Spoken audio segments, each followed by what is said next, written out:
وأن محمدا عبده ورسوله أرسله بالهدى ودين الحق ليظهره على الدين كله ولو كره المشركون اللهم صل على محمد وعلى آل محمد كما صليت على إبراهيم وعلى آل إبراهيم اللهم بارك على محمد وعلى آل محمد كما باركت على إبراهيم وعلى آل إبراهيم إنك حميد مجيد يا أيها الذين آمنوا اتقوا الله حق تقاته فلا تموتن إلا وأنتم مسلمون بسم الله الرحمن الرحيم ويطعمون الطعام على حبه مسكينا ويتيما وأسيرا إنما نطعمكم لوجه الله لا نريد منكم جزاء ولا شكورا إنا نخاف من ربنا يوما عبوسا قمطريرا رب اشرح لي صدري ويسر لي أمري واحلل عقدة من لساني يفقهوا قولي. ബഹുമാന്യരായ സഹോദരങ്ങളെ, സഹോദരിമാരെ, അള്ളാഹുവിൻ്റെ ആജ്ഞാനിർദ്ദേശങ്ങൾ ജീവിതത്തിൻ്റെ എല്ലാ മേഖലയിലും പരമാവധി പാലിച്ചുകൊണ്ട് ഈമാനും തഖ്വയും മുറുകെ പിടിച്ച് ജീവിതം മുന്നോട്ട് നയിക്കാൻ ശ്രമിക്കണമെന്ന് ആമുഖമായി എന്നോടും നിങ്ങളോടും ഉണർത്തുകയാണ്. അള്ളാഹു ജീവിതത്തിൻ്റെ അന്ത്യനിമിഷം വരെ അവനെ സൂക്ഷിച്ചുകൊണ്ട് ജീവിച്ച് ഈമാനോടുകൂടി മരിക്കുന്ന മുത്തഖീങ്ങളിൽ നമ്മേവരെയും ഉൾപ്പെടുത്തി അനുഗ്രഹിക്കുമാറാവട്ടെ. ലോകത്ത് അള്ളാഹുവിൻ്റെ കോടാനുകോടി സൃഷ്ടികളുണ്ട്. ഈ സൃഷ്ടിജാലങ്ങളിൽ നിന്നെല്ലാം മനുഷ്യരായ നമ്മെ വ്യതിരിക്തമാക്കി നിർത്തുന്ന കുറേ ഘടകങ്ങളുണ്ട്. ഒരുപാട് ഘടകങ്ങൾ മനുഷ്യനെയും മറ്റ് ജീവികളെയും തമ്മിൽ വ്യതിരിക്തമാക്കി നിർത്തുന്നുണ്ട്. അതിലെ പ്രധാനപ്പെട്ട ഒന്നാണ്, മനുഷ്യനെ അള്ളാഹു സൃഷ്ടിച്ചിട്ടുള്ളത് സാമൂഹ്യമായ ഒരു സൃഷ്ടിയായിട്ടാണ്. ഒരാൾക്ക് ഒറ്റക്ക് മറ്റ് ജീവികളിൽ നിന്ന് വിഭിന്നമായിട്ട് മനുഷ്യരെ സംബന്ധിച്ചിടത്തോളം നമുക്ക് ഒറ്റക്ക് ജീവിതം മുന്നോട്ട് കൊണ്ടുപോകുവാൻ സാധിക്കുകയില്ല. മാത്രമല്ല, അള്ളാഹു അവൻ്റെ സുന്നത്ത് എന്ന നിലയിൽ, അവൻ്റെ ചര്യ എന്ന നിലയിൽ എല്ലാ ആളുകൾക്കും എല്ലാ കഴിവും അള്ളാഹു കൊടുത്തിട്ടില്ല. മറിച്ച് ഒരാളുടെ കഴിവ് മറ്റൊരാൾക്ക് ഉപയോഗപ്പെടാവുന്ന രൂപത്തിൽ പരസ്പരം ഉപയോഗപ്പെടുത്തുവാനും പരസ്പരം സഹകരിച്ചുകൊണ്ട് ജീവിതത്തെ മുന്നോട്ട് നയിക്കുവാനാണ് മനുഷ്യന്റെ പ്രകൃതിയെ അള്ളാഹു നിശ്ചയിച്ചിട്ടുള്ളത്. ഞാനും എൻ്റെ കുടുംബവും അല്ലെങ്കിൽ ഞാനും എൻ്റെ മക്കളും എന്ന് മാത്രമുള്ള ചിന്തയോടുകൂടി ഒരു മനുഷ്യനെ സംബന്ധിച്ചിടത്തോളം ലോകത്ത് ജീവിക്കുവാൻ സാധ്യമല്ല.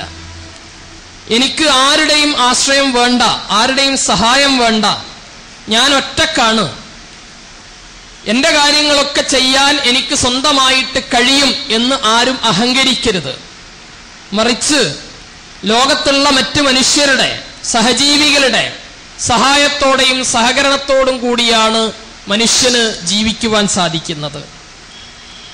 ഈ രംഗത്താണ് ഇസ്ലാം, അല്ല മനുഷ്യന്റെ പ്രകൃതം തന്നെ മനുഷ്യന്റെ മുന്നിലേക്ക് വെക്കുന്ന വലിയ ഒരു പുണ്യകർമ്മമുണ്ട്. അത് മനുഷ്യന്റെ സാമൂഹ്യ സേവന പ്രവർത്തനങ്ങളാണ്. ഇസ്ലാമിനെ സംബന്ധിച്ചിടത്തോളം, വിശുദ്ധ ഖുർആനിനെ സംബന്ധിച്ചിടത്തോളം, ഖുർആൻ ഇബാദത്തുകളുടെ കൂട്ടത്തിൽ തന്നെ എണ്ണിയിട്ടുള്ള, അല്ലെങ്കിൽ വിശ്വാസത്തിന്റെ പൂർത്തീകരണത്തിന് അനിവാര്യമായും ഉണ്ടാകണം എന്ന് വിശുദ്ധ ഖുർആൻ എണ്ണിപ്പറഞ്ഞിട്ടുള്ള ഒരു കാര്യമാണ് മനുഷ്യന്റെ സാമൂഹ്യ സേവന പ്രവർത്തനങ്ങൾ. ശുദ്ധ ഖുർആൻ ആരാണ് മതനിഷേധി എന്ന് ചെറിയ ഒരു സൂറത്തിലൂടെ വ്യക്തമാക്കുന്നുണ്ട്. അറഅയ്തല്ലദീ യുകദ്ദിബു ബിദ്ദീൻ ഫദാലിക്കല്ലദീ യദ്ഉൽ യതീം ഫലാ യഹുല്ലു അലാ തുആമിൽ മിസ്കീൻ. ആരാണ് മതനിഷേധി? ഇത് മക്കിയായ ഒരു സൂറത്താണ്. എന്ന് പറഞ്ഞാൽ വിശ്വാസകാര്യങ്ങൾ പഠിപ്പിക്കുന്നതിന്റെ തുടക്കത്തിൽ ഇറക്കിയിട്ടുള്ള ആയത്ത്.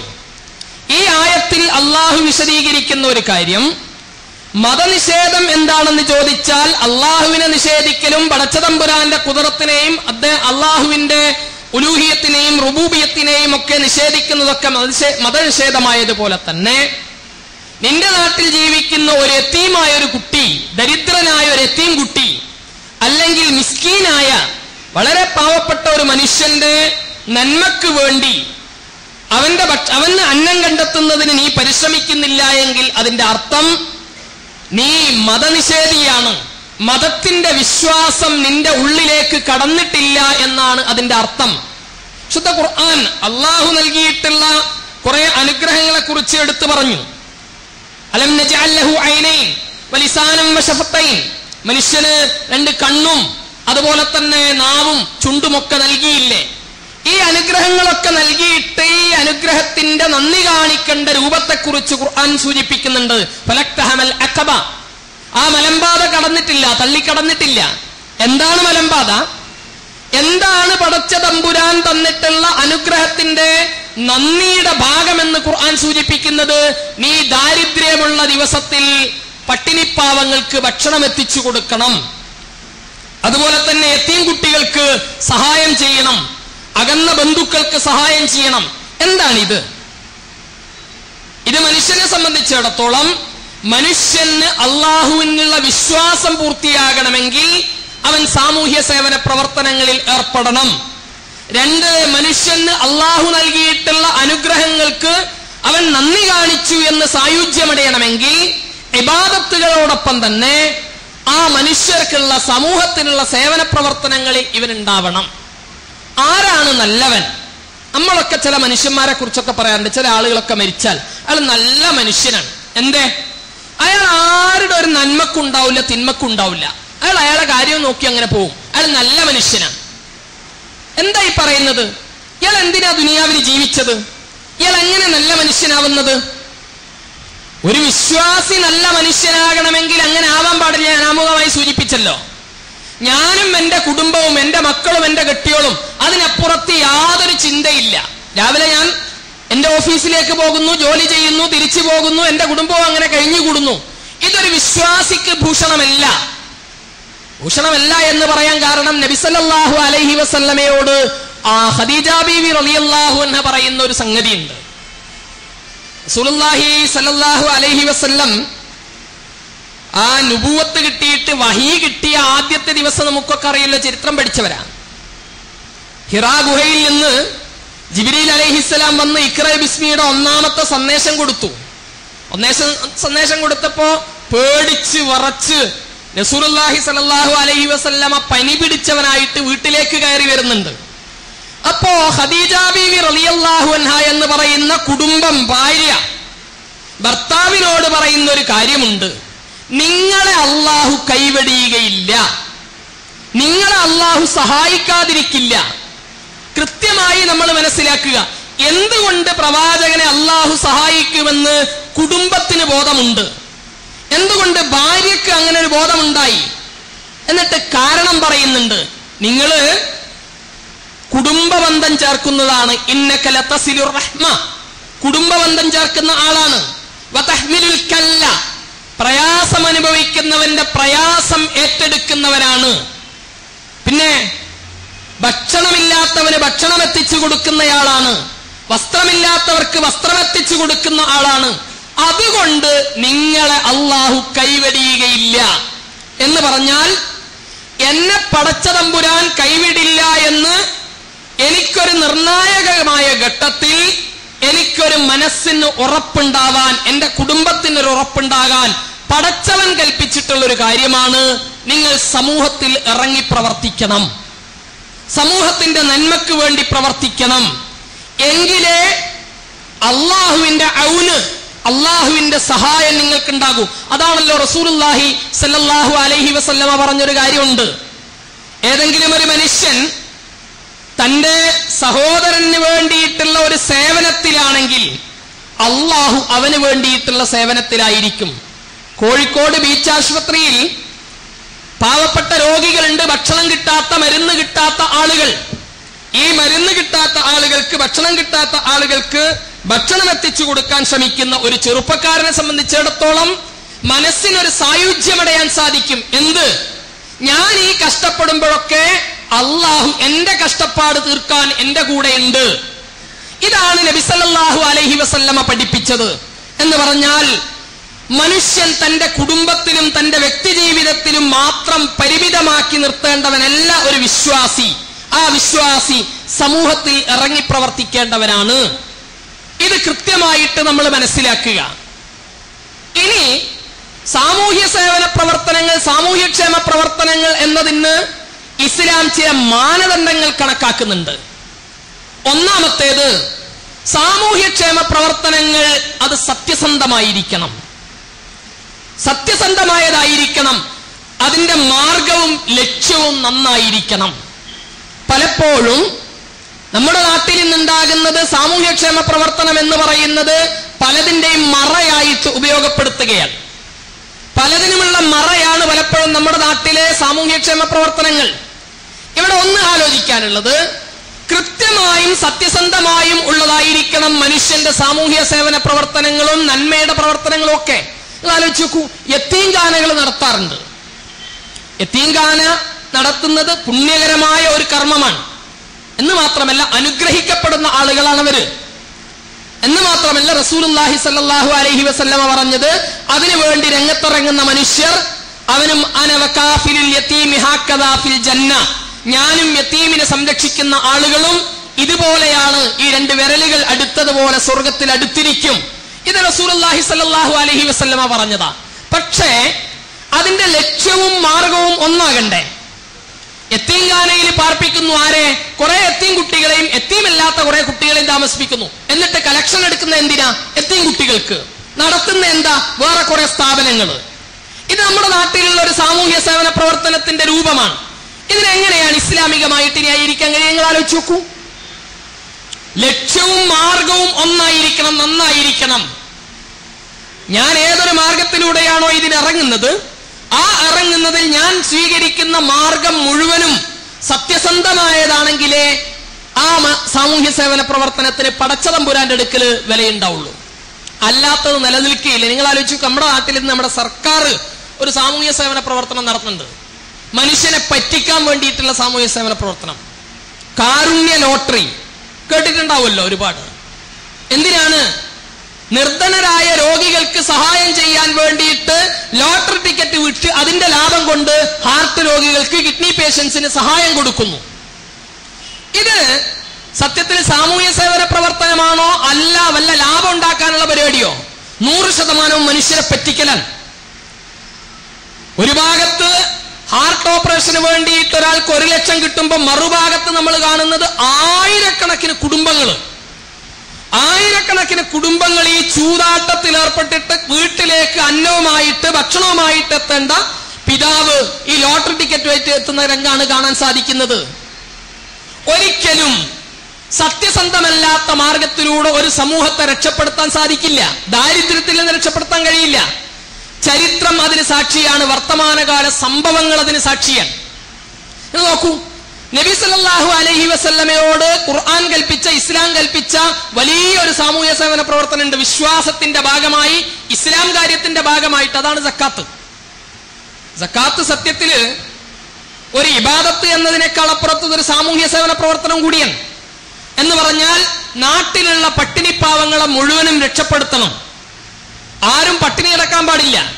ഈ കോഴിക്കോട്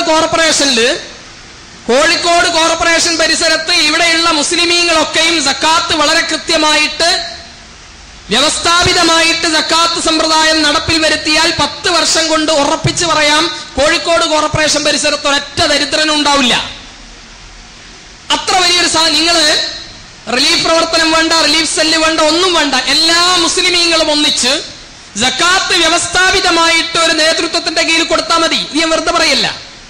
നബി സല്ലല്ലാഹു അലൈഹി വസല്ലമക്ക് ഹിജ്റ 2-ാം വർഷമാണ് സക്കാത്ത് നിർബന്ധമാക്കുന്നത്. ഹിജ്റ 2-ാം വർഷം സക്കാത്ത് നിർബന്ധമാക്കിയിട്ട് റസൂലുള്ളാഹി സ്വല്ലല്ലാഹു അലൈഹി വസല്ലമ 11 കൊല്ലം ജീവിച്ചു. അതിനുശേഷം 2.5 കൊല്ലം അബൂബക്കർ സിദ്ദീഖ് റളിയല്ലാഹു അൻഹു ജീവിച്ചു. അത് കഴിഞ്ഞിട്ട് ഒരു 5 വർഷം കഴിയുമ്പോൾ ഉമർ ഇബ്നുൽ ഖത്താബ് റളിയല്ലാഹു അൻഹു ഭരണമേറ്റെടുത്തിട്ട് 5 വർഷം കഴിയുമ്പോൾ മദീന പട്ടണത്തിൽ നമ്മൾ കാണുന്ന അത്ഭുതകരമായ ഒരു സംഭവമുണ്ട്. മദീന പട്ടണം തബൂക്ക് യുദ്ധത്തിന്റെ ഘട്ടവും കൂടി ആലോചിച്ച് നോക്കുക. പട്ടിണി പാവങ്ങളല്ലാത്ത, ആരുമില്ലാത്ത, വളരെ അപൂർവമായിട്ട് മാത്രം സമ്പത്തുള്ള ആളുകൾ, ബാക്കിയുള്ളവരൊക്കെ പട്ടിണി പാവങ്ങൾ. അതാണ് ഹിജ്റ 10-ാം വർഷത്തിലുള്ള അവസ്ഥ. അതിന്റെ തൊട്ട് മുമ്പ് നമുക്കറിയാം, ഹന്തക്ക് കടങ്ങ് കയറുമ്പോ പട്ടിണി കടന്നിട്ട് സഹിക്കവയ്യാതെ പ്രയാസപ്പെടുന്ന മുസ്ലിമീങ്ങൾ. ആ മുസ്ലിമീങ്ങള് ഒരു 10-15 വർഷം കഴിയുമ്പോഴേക്ക് ആ നാട്ടിൽ സക്കാത്ത് വാങ്ങാൻ ആളില്ലാതെയായി. എന്ന് പറഞ്ഞാൽ സക്കാത്ത് വാങ്ങേണ്ട ആരൊക്കെയാണ്? ഫക്കീർ, മിസ്കീന്, കടത്തിൽ കുടുങ്ങിയ ആളുകൾ, ഇവരൊക്കെയാണ് സക്കാത്ത് വാങ്ങേണ്ടത്. അങ്ങനെയുള്ള ഒരാളും മദീനയിൽ ഇല്ലാതായി. ആ സാമൂഹ്യ പ്രവർത്തനം നിങ്ങളൊന്ന് ആലോചിച്ച് നോക്കൂ. മനുഷ്യന്റെ വിശ്വാസത്തിൽ അധിഷ്ഠിതമായി പടച്ച തമ്പുരാന്റെ അടുക്കൽ നിന്ന് പ്രതിഫലം കിട്ടണമെന്ന ആഗ്രഹത്തോടുകൂടി, ഇത് ഞാൻ കൊടുത്തില്ലെങ്കിൽ പടച്ചവന്റെ അടുക്കൽ ശിക്ഷയുണ്ടാകുമെന്ന വിശ്വാസത്തോടുകൂടി ഒരു സാമൂഹ്യ സേവന പ്രവർത്തനം നടപ്പിലാക്കിയപ്പോ ഒരു നാട് സമ്പന്നമായി. ഇനി ഒന്നുകൂടി ആലോചിക്കുക, എന്നോടാരും വെറുക്കരുത്. ഒരു രാജ്യം, ലോകത്തൊരു രാജ്യം 75 വർഷക്കാലം കമ്മ്യൂണിസ്റ്റ് തത്വശാസ്ത്രം നടപ്പിലാക്കി. റഷ്യയില് സമ്പത്ത് സ്വകാര്യവൽക്കരിക്കാൻ പാടില്ല, പൊതുവൽക്കരിക്കണം, എല്ലാവർക്കും സമമായിട്ട് സമ്പത്ത് വീതിക്കണം. എന്നിട്ട് എന്തുണ്ടായി? 75 വർഷം കഴിഞ്ഞിട്ട് USSR തകർന്നപ്പോ നമ്മൾ കാണുന്ന ഒരു കാഴ്ചയുണ്ട്. ലോകത്തിന്റെ വിവിധ പട്ടണങ്ങളിൽ ദാരിദ്ര്യം കൊണ്ട് മാംസം വിൽക്കാൻ വേണ്ടിയിട്ട് വേശ്യാവൃത്തിക്ക് വേണ്ടി പോയിട്ടുള്ള സ്ത്രീകളിൽ മഹാഭൂരിപക്ഷവും റഷ്യയിലുള്ള സ്ത്രീകൾ. ഒരു ഭാഗത്ത് സമ്പത്ത് സ്വകാര്യവൽക്കരണം ഒഴിവാക്കിയിട്ട് അത് പൊതുവൽക്കരിച്ച് അങ്ങനെ ഒരു തത്വശാസ്ത്രം നടപ്പിലാക്കിയപ്പോ നാട്ടിൽ ദാരിദ്ര്യം പടർന്നു പിടിച്ചു, രക്ഷയില്ലാതായി. മറുഭാഗത്തൊരു സാമൂഹ്യ സേവന പ്രവർത്തനം നടപ്പിലാക്കിയപ്പോ ആ നാട്ടിൽ യാചകന്മാരായിട്ട് അല്ലെങ്കിൽ ദരിദ്രനായിട്ട് മിസ്കീനായിട്ട് ഒരാൾ പോലും ഇല്ലാത്ത അവസ്ഥയുണ്ടായി. ഇതാണ് രണ്ട് സാമൂഹ്യ സേവന പ്രവർത്തനങ്ങളും തമ്മിലുള്ള വ്യത്യാസം. ദൈവവിശ്വാസത്തിൽ അധിഷ്ഠിതമായി പടച്ചതമ്പുരാന്റെ കൂലി പ്രതീക്ഷിച്ചുകൊണ്ട് നടത്തുന്ന പ്രവർത്തനങ്ങൾക്ക് ഇതിനെല്ലാ ഭാഗവും ഇതിന് സ്പർശിക്കപ്പെടാവുന്നതാണ്. അതിന്റെ ഫലം ഇങ്ങനെ കാണാൻ സാധിക്കും. അപ്പോ ചുരുക്കി പറഞ്ഞാൽ, നാം നടത്തുന്ന ഏതൊരു സാമൂഹ്യ സേവന പ്രവർത്തനമാണെങ്കിലും അതിന് പടച്ചതമ്പുരാന്റെ പിന്തുണ ഉണ്ടാവണം, അള്ളാഹുവിന്റെ നിയമനിർദ്ദേശങ്ങൾക്ക് അനുസരിച്ച് ഉള്ളതാവണം. രണ്ടാമത്തെ ഒരു കാര്യം കൂടി സൂചിപ്പിക്കാനുള്ളത്, സാമൂഹ്യ സേവന പ്രവർത്തനം എന്ന് പറയുന്നത് നേരത്തെ ഞാൻ സൂചിപ്പിച്ചതുപോലെ ഇന്നത്തെ ഏറ്റവും വലിയ കച്ചവടം, വലിയ കച്ചവടമാണ് സാമൂഹ്യ സേവന പ്രവർത്തനം. ടാക്സ് വെട്ടിപ്പുകാർക്ക്, അതുപോലെ തന്നെ ആൾ ദൈവങ്ങൾക്ക്, അതുപോലെ തന്നെ മനുഷ്യന്റെ വിശ്വാസങ്ങളെ ചൂഷണം ചെയ്യാൻ കഴിയുന്ന ആളുകൾക്ക്, ഇവർക്കൊക്കെയുള്ള മറയായിട്ട് പലപ്പോഴും സാമൂഹ്യ സേവന പ്രവർത്തനങ്ങൾ മാറിക്കൊണ്ടിരിക്കുകയാണ്. ഇവിടെയാണ് ഒന്നാമത്തേത് സൂക്ഷിക്കാനുള്ളത്. വിശുദ്ധ ഖുർആൻ സൂചിപ്പിച്ച സാമൂഹ്യ സേവന പ്രവർത്തനത്തിന്റെ ഒരു ഘട്ടമുണ്ട്. എന്താണത്? എന്തിനാണ് കോഴിക്കോട് മെഡിക്കൽ കോളേജ് ഹോസ്പിറ്റലിലുള്ള പാവപ്പെട്ട രോഗികൾക്ക് ഭക്ഷണം എത്തിച്ചു കൊടുക്കുന്നു, അല്ലെങ്കിൽ ഈ കോഴിക്കോട് കോർപ്പറേഷന്റെ പരിസരത്ത് എവിടെയെങ്കിലും പട്ടിണി കിടക്കുന്ന മനുഷ്യർക്ക് ഭക്ഷണം എത്തിച്ചു കൊടുക്കാൻ മുൻകൈ എടുക്കുന്നു? എന്താണ് നിങ്ങളുടെ നീയത്ത്? എന്താണ് നിങ്ങളുടെ ലക്ഷ്യം? അടുത്ത തെരഞ്ഞെടുപ്പിൽ ഞാൻ നിൽക്കാൻ പോകുന്നു, എനിക്കതിന്റെ നിങ്ങളുടെ വോട്ട് വേണം, അതാണോ? അതല്ല, ഞാൻ ഈ നാട്ടിൽ ഏറ്റവും വലിയ സാമൂഹ്യ സേവന പ്രവർത്തനാണ് എന്ന് തെളിയിക്കലാണോ? വിശുദ്ധ ഖുർആൻ സാമൂഹ്യ പ്രവർത്തനത്തിന്റെ, സേവന പ്രവർത്തനത്തിന്റെ മാനദണ്ഡം എന്ത് എന്ന് പറയുന്നുണ്ട്. ആവശ്യമുള്ളപ്പോ തന്നെ, ഏത് കുറെ സമ്പത്ത് ഉണ്ടായിട്ട് എന്റെ അടുത്ത് കുറെ ഉണ്ട്, ഇനി എനിക്ക് വേറെ ഒരു സുഖം അനുഭവിക്കാനുള്ള, എല്ലാവർക്കും കൊടുത്തിട്ടുള്ള സുഖം അനുഭവിക്കാന്നല്ലാതെ എന്ന് വിചാരിച്ചിട്ടല്ല, മറിച്ച് ആവശ്യമുള്ളപ്പോ നിങ്ങളുടെ കയ്യിൽ 50,000 ഉറുപ്പ്യുണ്ട്, 25,000 ഉറുപ്പ്യുണ്ട്, വീട്ടിന്റെ പണി ബാക്കി കിടക്കുന്നുണ്ട്, അതുപോലെ തന്നെ മകളെ കെട്ടിക്കാനുണ്ട്, ഇതൊക്കെ ഉണ്ട്. അപ്പോഴാണ് മെഡിക്കൽ കോളേജിൽ ഒരു രോഗിക്ക് അല്ലെങ്കിൽ ഒരു പാവപ്പെട്ട മനുഷ്യന് അയാൾക്ക് അത്യാവശ്യം വന്നപ്പോ അതിനു വേണ്ടി മുന്നിട്ടിറങ്ങിയിട്ട് ഒരു 2,000 5,000 നിങ്ങളുടെ കയ്യിൽ പോകുന്നത്.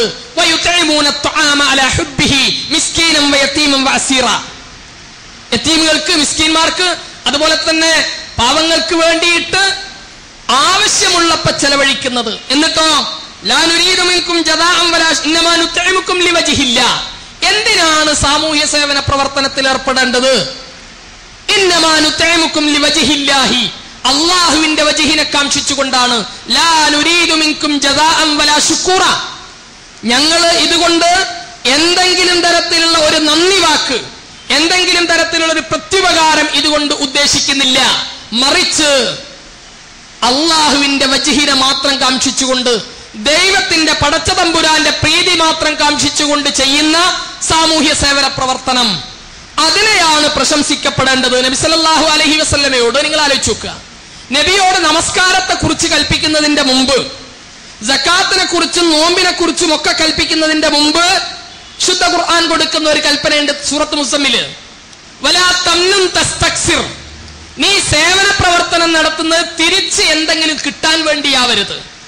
നോക്കൂ, നിങ്ങൾ നിസ്കാരം പറഞ്ഞിട്ടില്ല, നോമ്പ് പറഞ്ഞിട്ടില്ല, ഹജ്ജ് പറഞ്ഞിട്ടില്ല, എല്ലാം പറയുന്നതിന്റെ മുമ്പ് പ്രവാചകൻ എന്ന് പറയുന്ന സമൂഹത്തിലേക്ക് പൊതുപ്രവർത്തനത്തിന് ഇറങ്ങാൻ പോകുന്ന ഒരു മനുഷ്യനോട് ഖുർആനിന്റെ കൽപ്പന, നീ എന്തെങ്കിലും അങ്ങോട്ട് ചെയ്തു കൊടുത്തിട്ട് ഇങ്ങോട്ട് വല്ലതും കാംക്ഷിച്ചുകൊണ്ടാവരുത് നിന്റെ പ്രവർത്തനം.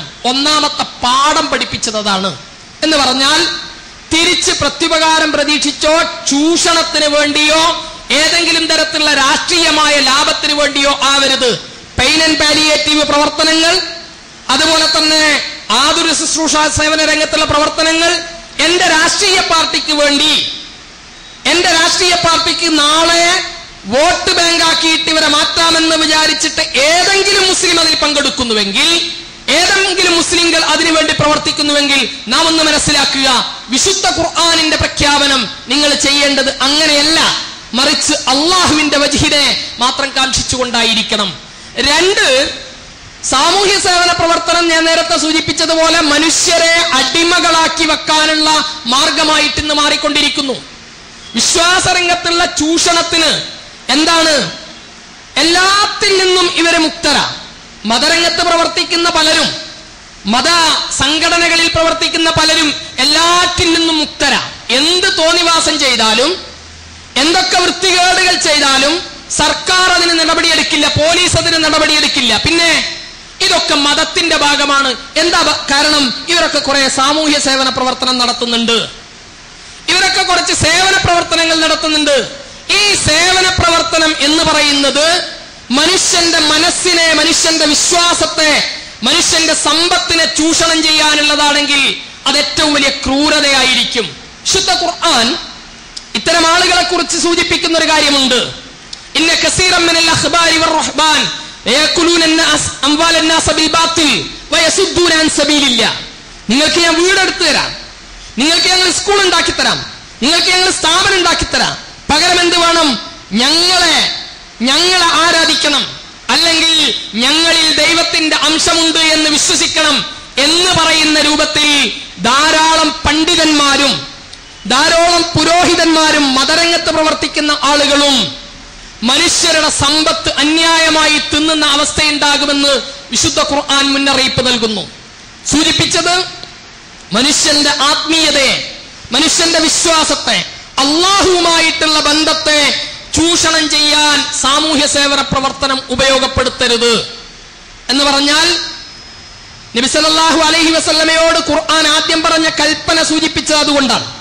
എന്തെങ്കിലും ചെയ്തു കൊടുത്തിട്ട് ഞങ്ങളുടെ ആശയത്തിലേക്ക് വരണമെന്ന് പറയാനുള്ളതല്ല സാമൂഹ്യ പ്രവർത്തനം എന്ന് പറയുന്നത്. നാം മനസ്സിലാക്കുക, അള്ളാഹുവിന്റെ വജ്ഹിനെ മാത്രം കാംക്ഷിച്ചുകൊണ്ട് ഇബാദത്തായിട്ട് മനുഷ്യർ നമ്മൾ ഓരോരുത്തരും ചെയ്യാൻ, വിശ്വാസികൾ എന്ന നിലയിൽ ചെയ്യാൻ ബാധ്യതപ്പെട്ട ആളുകളാണ് എന്ന് മനസ്സിലാക്കുക. അള്ളാഹു നമ്മെ അനുഗ്രഹിക്കുമാറാവട്ടെ.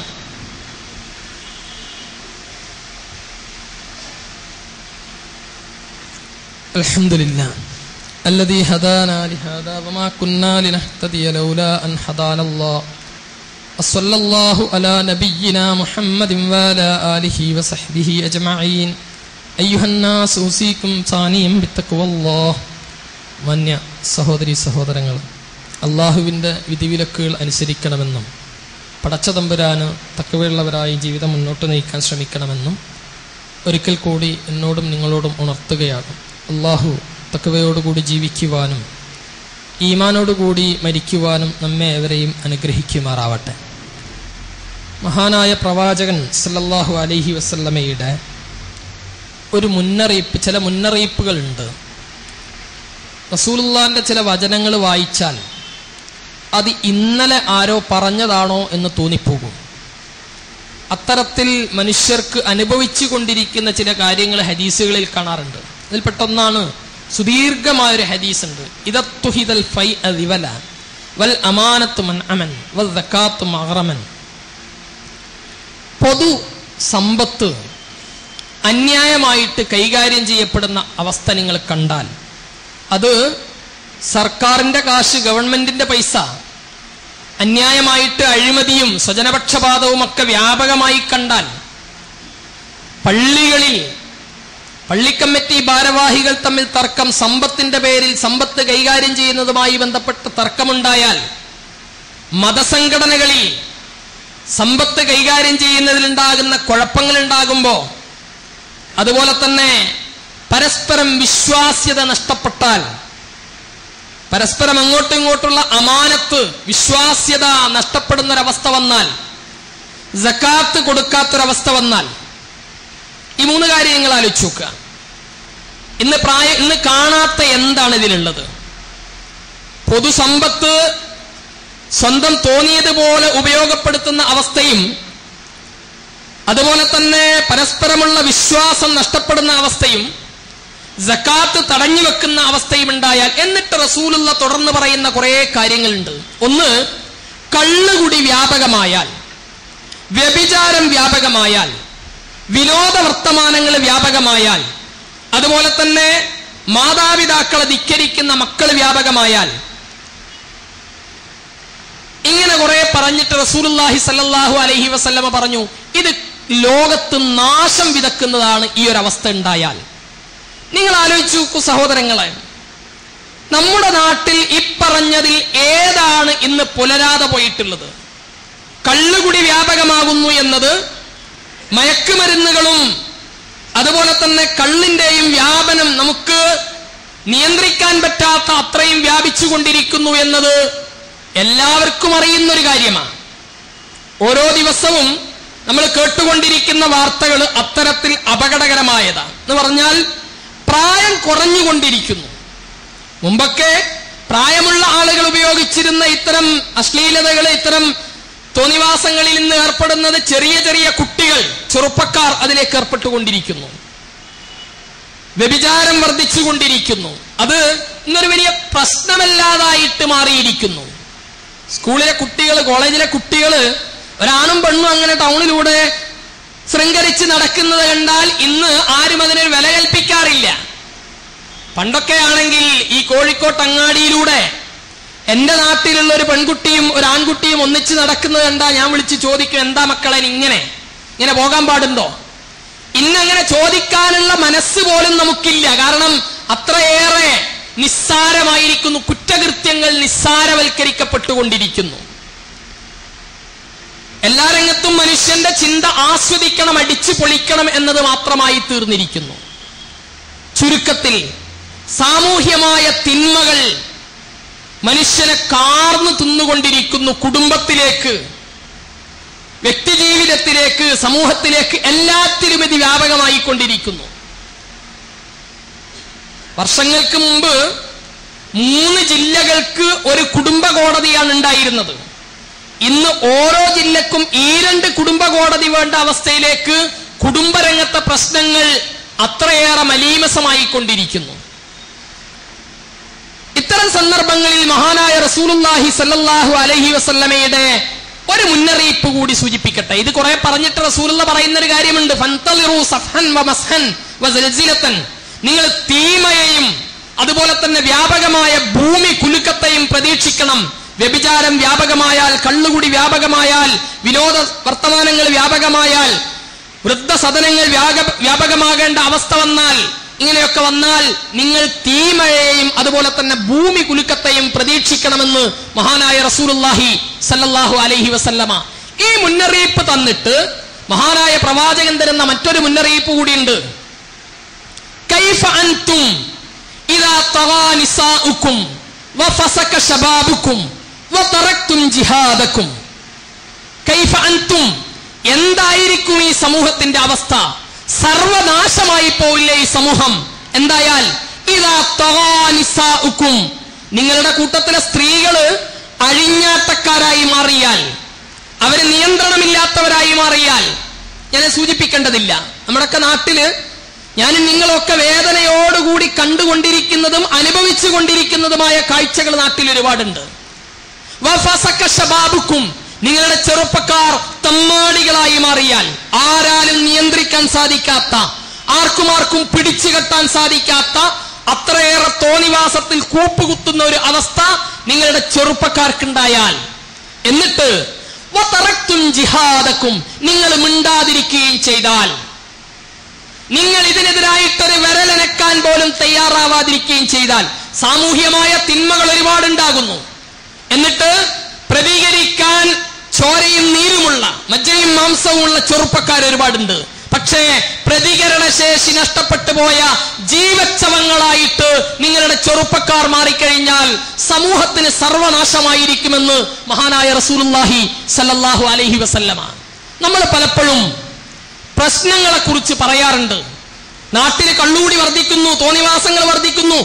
പലപ്പോഴും മതപ്രസംഗങ്ങൾ പോലും പ്രശ്നങ്ങൾ മാത്രം പറയാനുള്ളതായി മാറുന്നു. പരിഹാരം എന്തുണ്ട്? ഈ ഒരു വെള്ളിയാഴ്ച ദിവസം പള്ളിയിൽ ഒരുമിച്ച് കൂടിയിട്ട് അള്ളാഹുവിന്റെ ദിക്റിനെ കുറിച്ച് ഓർമ്മിക്കുമ്പോഴെങ്കിലും നമ്മൾ ആലോചിക്കണ്ടേ, എന്താണ് ഇതിനൊക്കെ പരിഹാരം? ഒരു ജിഹാദിന് റസൂലുള്ള പറഞ്ഞ അതേ പദം ഉപയോഗിക്കട്ടെ. ഒരു ജിഹാദിന് നമ്മൾ സന്നദ്ധമായിട്ടില്ല എങ്കിൽ ഈ തിന്മകൾ വർദ്ധിച്ചുകൊണ്ടേയിരിക്കും. തിന്മകൾക്കെതിരെ, സാമൂഹ്യ തിന്മകൾക്കെതിരെ നിശബ്ദമാകാതെ ജിഹാദിന്റെ മാർഗത്തിലേക്ക് ഒരു നന്മയുടെ പട നയിക്കാൻ മുസ്ലിമീങ്ങൾക്ക് സാധിക്കണം. എന്താണ് അതിന്റെ മാർഗം? ഏറ്റവും ചുരുങ്ങിയത് പ്രതികരണ ശേഷിയെങ്കിലും വേണം. എന്റെ കടയുടെ മുന്നിൽ ഒരു അശ്ലീല പോസ്റ്റർ ഒരുത്തം കൊണ്ടുവന്ന് ഒട്ടിക്കുന്നത് കണ്ടാൽ ഏറ്റവും ചുരുങ്ങിയത് അവിടെ ഒട്ടിക്കണ്ട മോനെ എന്ന് പറയാനുള്ള ഒരു മനസ്സെങ്കിലും, അല്ലെങ്കിൽ എന്റെ കുടുംബത്തിലുള്ള ഒരു കുട്ടിയെങ്കിലും അശ്ലീല പ്രവർത്തനങ്ങളിൽ നിന്ന്, മോശപ്രവർത്തനങ്ങളിൽ നിന്ന് മോനെ ചെയ്യല്ലേ എന്ന് പറയാനുള്ള ഒരു മഅ്ദിറത്ത്. ഒരുപാട് തിന്മകൾ കാണുമ്പോൾ നാളെ പരലോകത്ത് ഒരു അവസ്ഥയുണ്ട്. ബനൂ ഇസ്രായേലിയരിൽ കുരങ്ങന്മാരാക്കിയല്ലോ കുറെ ആളുകളെ അല്ലാഹു. ശനിയാഴ്ച ദിവസം പള്ളിയിൽ പോകേണ്ട ദിവസമാണ്, നിങ്ങൾ മീൻ പിടിക്കരുത് എന്ന് പറഞ്ഞപ്പോ അവിടെ കുറെ ആളുകൾ തന്ത്രം പ്രയോഗിച്ചു. കുറെ നേരത്തെ തന്നെ ഒരു ഓവുചാലുണ്ടാക്കിയിട്ട് മീൻ പിടിക്കാനുള്ള ഏർപ്പാട് ചെയ്തു. അള്ളാഹു അവരെ കൂനു ഖിറദതൻ ഖാസിഈൻ, നിന്യന്മാരായ കുരങ്ങുകളായിക്കൊള്ളൂ എന്ന് പറഞ്ഞു. ആ കൂട്ടത്ത് കുറെ മനുഷ്യന്മാർ ഇതിൽ ഏർപ്പാടാത്തവരുണ്ട്. എന്താ അതിന് കാരണം? അവര് കുരങ്ങന്മാരാവാനുള്ള കാരണം എന്താ? അവര് കുരങ്ങനാകാനുള്ള കാരണം അവർ ഈ തിന്മയെ തടയാൻ മുന്നോട്ട് വന്നില്ല എന്നതാ. വത്തഖൂ ഫിത്നതൻ ലാ തുസീബന്നല്ലദീന ളലമൂ മിൻകും ഖാസ്സ, നിങ്ങളിൽ നിന്ന് അക്രമികളായ ആളുകൾക്ക് മാത്രമല്ലാതെ അനുഭവിക്കേണ്ടി വരുന്ന തിന്മയെ നിങ്ങൾ ഭയപ്പെടണം. സ്കൂളും കോളേജിലൊക്കെ ഈ മയക്കുമരുന്നിന്റെയും അതുപോലെ തന്നെ തോന്നിവാസങ്ങളുടെയും അശ്ലീല സീഡികളെയൊക്കെ വ്യാപകമായി കൊണ്ടിരിക്കുന്നു. അത് പലരും കൊണ്ടുവരുന്നു. എന്താണ് ഈ കുട്ടികളൊക്കെ ഇങ്ങനെ എന്ന് കരുതിയിട്ട് നമ്മൾ മിണ്ടാതിരിക്കുന്നു. നാളെ നിങ്ങളുടെ മകന്റെ മേശവലിപ്പിൽ നിന്ന്, നിങ്ങളുടെ മകന്റെ ബാഗിൽ നിന്ന് കഞ്ചാവിന്റെ പൊതി കണ്ടെത്തേണ്ട ഗതികേട് നിങ്ങൾക്കുണ്ടാകും, മിണ്ടാൻ തയ്യാറായിട്ടില്ലെങ്കിൽ, പ്രതികരിക്കാൻ തയ്യാറായിട്ടില്ലെങ്കിൽ. അതുകൊണ്ടാണ് റസൂലുള്ളാഹി സല്ലല്ലാഹു അലൈഹി വസല്ലമ അവസാന സമയത്ത് കൊടുത്ത വികാര നിർഭരമായ ഒരു ഉപദേശമുണ്ട്. വല്ലാഹി വല്ലാഹി ലതഅമുറന്ന ബിൽ മഅറൂഫി വതൻഹൗന അനിൽ മുൻകർ. പടച്ച റബ്ബാണേ സത്യം, അല്ലാഹുവാണേ സത്യം, നിങ്ങൾ നന്മ കൽപ്പിക്കുകയും തിന്മയ്ക്കെതിരെ മുന്നിടുകയും ചെയ്യണം. നാട്ടിൽ കാണുന്ന സാമൂഹ്യ തിന്മകൾക്കെതിരെ നമ്മൾ രംഗത്തിറങ്ങാൻ തയ്യാറായില്ലെങ്കിൽ നാളെ അത് എന്റെയും നിങ്ങളുടെയും കുടുംബത്തിലേക്ക് വ്യാപിക്കും എന്നത് നമ്മൾ മറന്നു പോകരുത്. അതോടൊപ്പം ഒന്നുകൂടിയുണ്ട്, നമ്മുടെ ചെറുപ്പക്കാരെയൊക്കെ കുറച്ച് പ്രതികരണ ശേഷിയുള്ളവരാക്കി മാറ്റണം. അതിന് ചെറിയൊരു പ്രശ്നം നമ്മുടെ കുടുംബത്തിൽ പലപ്പോഴും ഉണ്ടാകാറുണ്ട്. എന്താണ് നീ ഇന്ന് വരാൻ വൈകിയത്? അത് രണ്ടാളുകൾ തമ്മിൽ അങ്ങോട്ടും ഇങ്ങോട്ടും തല്ലുകൂടുന്നത് കണ്ടു, അപ്പൊ അവരെ ഒന്ന് പിടിച്ചു വെച്ചതാണ്, അവരിലൊന്ന് മദ്യം പറഞ്ഞതാണ്. നിന്നോടാരായി വേണ്ടാത്ത കാര്യത്തിനൊക്കെ പോകാൻ പറഞ്ഞത്? നിനക്ക് നിന്റെ കാര്യം നോക്കിയിട്ട് പോന്നാ പോരെ. ഇത് വല്ലാത്തൊരു സ്ട്രോക്കാണ് നമ്മൾ ഈ കുട്ടികൾക്ക് കൊടുക്കുന്നത്. എന്ന് പറഞ്ഞാൽ ഞാൻ എന്റെ കാര്യത്തിലല്ലാതെ വേറെ ആരുടെ കാര്യത്തിലും ഇടപെടരുത്, നാട്ടിൽ എന്ത് സംഭവിച്ചാലും ഞാൻ ഇടപെടരുത്. അങ്ങനെ കുട്ടികളെ പഠിപ്പിച്ചാൽ, അങ്ങനെ കുട്ടികളെ ഈ ബ്രോയിലർ കോഴികളാക്കിയിട്ട് നമ്മൾ കുട്ടികളെ വളർത്തിയാൽ അടുത്ത തലമുറക്ക് നന്മയുടെ സന്ദേശം കൊടുക്കാൻ ആരുണ്ടാകും? ആ കുട്ടികളെ പ്രോത്സാഹിപ്പിക്കണം. മോനെ നീ ചെയ്ത് നന്നായി, അങ്ങനെയാ വേണ്ടത്. രണ്ടാളുകൾ തല്ലുകൂടുന്ന കണ്ടാൽ അവർക്കിടയിൽ മദ്യം പറയണം, അവരെ പിടിച്ചു നിൽക്കണം. അല്ല, സ്കൂളില് കോളേജില് ഒരു കുട്ടി തോന്നിയാസം കളിക്കുന്ന കണ്ടു, അപ്പോ അതിനെതിരായിട്ട് നീ രംഗത്ത് വന്നു. ആ കുട്ടിയെ വാപ്പാന്റെ ഒരു തലോടൽ വേണം. മോനെ നീ ചെയ്യുന്ന നന്മക്ക് നിന്റെ വാപ്പ കൂടെ ഉണ്ട്, അത് പറയാൻ നമുക്ക് കഴിയണം. എങ്കിലേ പ്രതികരണശേഷിയുള്ള ജീവസുച്ച ഒരു സമൂഹമാക്കിയിട്ട് പുതുതലമുറയെ നമുക്ക് മാറ്റാൻ കഴിയുള്ളൂ. പലപ്പോഴും ഇന്ന് മതബോധമുള്ള കുടുംബങ്ങളിലുള്ള വലിയൊരു പ്രശ്നം ഈ ബ്രോയിലർ സിസ്റ്റമാണ് പലപ്പോഴും നമ്മുടെ കുടുംബങ്ങളിലൊക്കെ ഉള്ളത്. എന്റെ മോൻ, അവന് രാവിലെ പോയാൽ മദ്രസ, പിന്നെ സ്കൂള്, പിന്നെ ട്യൂഷൻ, പിന്നെ എൻട്രൻസ് കോച്ചിങ്, വേറെ സാമൂഹ്യ സേവന രംഗത്തൊന്നും അവനില്ല. അവനെ ഞാൻ അതിനൊന്നും പറഞ്ഞേക്കാൻ തയ്യാറില്ല. അവന്റെ ഭാവിയാണ് എന്റെ വിഷയം. എന്താ ഭാവി? നാളെ ഭാവിയിൽ ഈ മനുഷ്യൻ കിടന്നാൽ, ഈ മനുഷ്യൻ രോഗിയായിട്ട് കിടന്നാൽ തിരിഞ്ഞു നോക്കാൻ ഈ മകന് മനസ്സുണ്ടാവില്ല. കാരണം എന്താണ് എനിക്കെന്റെ ആവശ്യം? വാപ്പാക്ക് വയസ്സായി, വാപ്പ മരിക്കാൻ പോണു, എനിക്കെന്തൊക്കെ നാട്ടിൽ ജോലി ചെയ്യാനുണ്ട്, എന്റെ ജോലി എന്തൊക്കെ ഉണ്ട് എന്നീ കുട്ടി ചിന്തിച്ചാൽ അതിന്റെ കുറ്റം ആ കുട്ടിക്കല്ല, നിങ്ങൾക്കാണ്, നമുക്കാണ് എന്ന് നമ്മൾ മനസ്സിലാക്കണം. പ്രതികരണശേഷിയുള്ളവരാക്കിയിട്ട് നമ്മുടെ കുട്ടികളെ മാറ്റാൻ നാം ശ്രമിക്കുക. അള്ളാഹു നമ്മെ അതിന് അനുഗ്രഹിക്കുമാറാവട്ടെ. നമ്മുടെ മക്കളെയും നമ്മുടെ കുടുംബത്തെയും സർവ്വവിധ തിന്മകളിൽ നിന്നും റഹ്മാനായ നാഥൻ കാത്തുരക്ഷിക്കുമാറാവട്ടെ. കൂലം കുത്തി ഒഴുകുന്ന തിന്മകളിൽ അതിനെതിരായിട്ട് പ്രതികരിക്കാനുള്ള ഒരു മനസ്സ് അള്ളാഹു നമുക്ക് നൽകുമാറാവട്ടെ.